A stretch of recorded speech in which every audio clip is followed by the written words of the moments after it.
ప్రతి శాసనసభ నియోజకవర్గంలో 2 ప్రాంతాలను తీసుకున్నాము.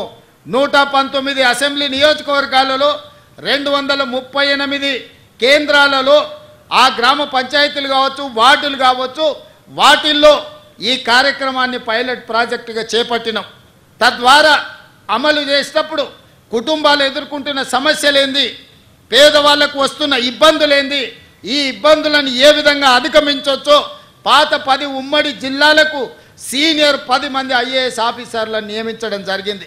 క్షేత్ర స్థాయిలో కూడా ప్రతి నియోజకవర్గానికి ఒక ఆర్టీఓ పై స్థాయి అధికారిని వేసి వాళ్ళను ప్రత్యక్షంగా పర్యవేక్షించి ఇంటింటికి వెళ్ళి ఆ కుటుంబ సభ్యులను కలిసి ఆ కుటుంబంలో ఉన్న వాళ్ళు ఎవరు, ఆ కుటుంబానికి కొత్తగా సభ్యులు చేరిన వారెవరు, లేదా ఆ కుటుంబంలో ఎవరైనా మరణించిన వాళ్ళను తొలగించడమే కాకుండా కుటుంబంలో కొత్తగా చేరిన వాళ్ళ వివరాలను కూడా పొందుపరచమని చెప్పినాం.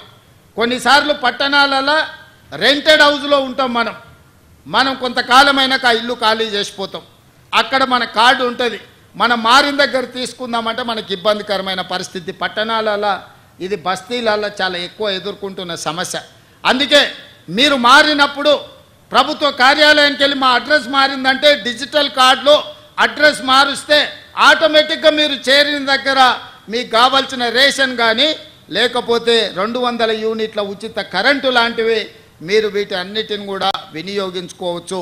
అందుకోసమే ఈరోజు మాన్యువల్ విధానాన్ని మార్చి సాంకేతిక నైపుణ్యాన్ని, ఆర్టిఫిషియల్ ఇంటెలిజెన్స్ను ఉపయోగించి ప్రతి అర్హత కలిగిన పేదవాడికి సంక్షేమ పథకాలను అందుబాటులోకి తీసుకురావడమే కాకుండా ప్రతి మనిషికి ఒక గుర్తింపు నెంబర్ ఇచ్చి తద్వారా మనిషికి అర్హత కలిగిన పథకాలన్నిటిని కూడా అమలు చేయాలన్న విధానమే ఈరోజు కాంగ్రెస్ పార్టీ విధానము.